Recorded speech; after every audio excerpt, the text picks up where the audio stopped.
हम आज निकालेंगे trigonometric ratios of 45 degree angle.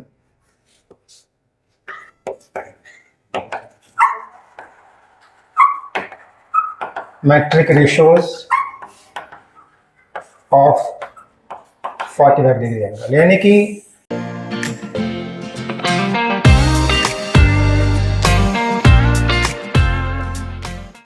जो ट्रिग्नोमेट्रिक रेशियोज होती हैं कौन कौन सी, sine, cos, tan, cosec, sec, cot, इनकी वैल्यू 45 डिग्री के ऊपर क्या होगी, आज हम वो निकालने की कोशिश करेंगे।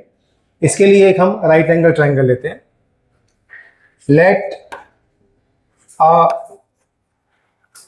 राइट एंगल ट्रायंगल ABC, जिसमें एंगल B हमारा 90 डिग्री का है।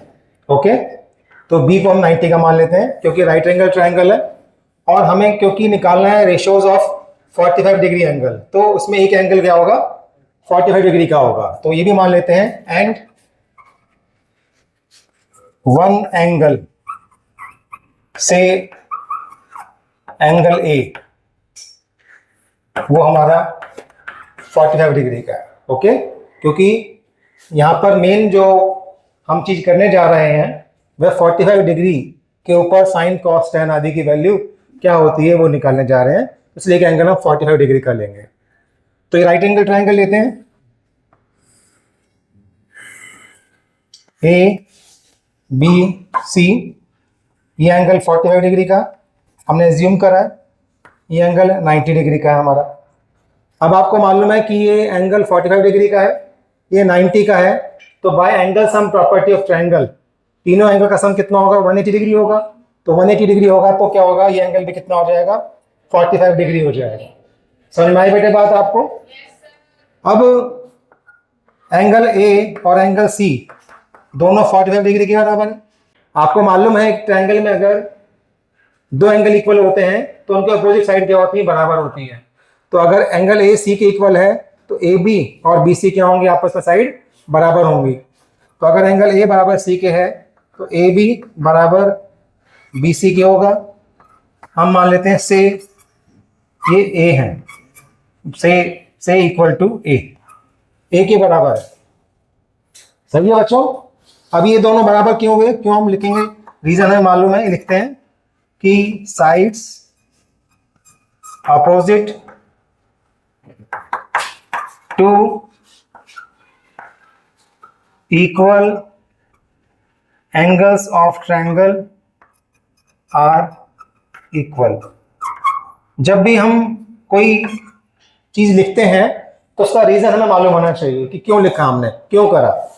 क्योंकि कोई भी चीज विदाउट रीजन नहीं होती, विदाउट कॉज नहीं होती है। तो मैथमेटिक्स में या कोई भी सब्जेक्ट होता है, कुछ लिखते हैं तो शुड नो द रीजन। तो ए भी हमारा BC के बराबर हो गया, तो मैंने कहा ये A है, ये भी A है। अब ये क्योंकि राइट एंगल ट्रायंगल है में दो साइड मालूम चल रही है A, तो ये हम साइड निकाल सकते हैं AC by using Pythagoras theorem. तो in right triangle ABC, AC का स्क्वायर होगा AB का स्क्वायर प्लस में BC का स्क्वायर बाय पाइथागोरस थ्योरम। तो AC निकालना है हमें, AC का स्क्वायर होगा A का स्क्वायर प्लस में A का स्क्वायर।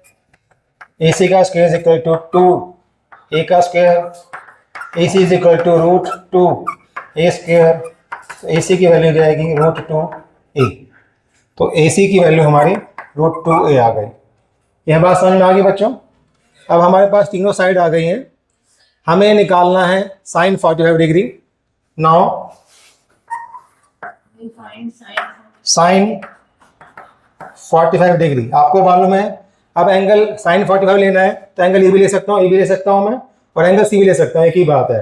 तो ए को लेकर चलता हूँ मैं साइन 45 डिग्री। आपको मालूम है साइन जो होता है वह होता है P अपॉन में H, यानी कि परपेंडिकुलर अपॉन में हाइपोटेनियस। तो यहाँ पर ए एंगल ये है तो परपेंडिकुलर क्या होगा, BC अपॉन में AC, BC अपॉन में AC। BC A है और AC है हमारा रूट 2A, कट जाएगा 1/√2 आ गया। तो साइन 45 की वैल्यू क्या आ गई बेटे, 1/√2। ऐसे ही निकालते हैं cos 45। cos 45 होगा बेस अपॉन हाइपोटेनियस। बेस हमारा है AB, हाइपोटेनियस है AC, A अपॉन में √2a, तो A से कट जाएगा 1 अपॉन में √2। तो sin 45 भी 1/√2 आ गया और cos 45 भी 1/√2 आ गया। अब निकालते हैं tan 45। tan 45 tan होता है परपेंडिकुलर अपॉन बेस, तो परपेंडिकुलर क्या है बेटे यहाँ पर BC, बेस है हमारा AB, तो A अपॉन में A कैंसिल हो जाएगा, 1 आ गया। तो tan 45 की वैल्यू कितनी आ गई बेटे 1। यह बात समझ में आ गई सभी को? आपको कोई डाउट है यहाँ तक आपको? अब आपको मालूम है कॉसेक निकालना है, तो कॉसेक जो होता है साइन का उल्टा होता है। कॉसेक 45 डिग्री होगा 1 अपॉन में साइन 45, यानी कि 1 बाय साइन 45 कितना है आपका 1/√2 है, तो 1/√2 करेंगे तो क्या आ जाएगा, ये √2 आ जाएगा। तो कॉसेक 45 कितना हो गया, √2 हो गया। ऐसे ही सेक 45 डिग्री 1/cos 45 डिग्री होगा, वो भी √2 होगा।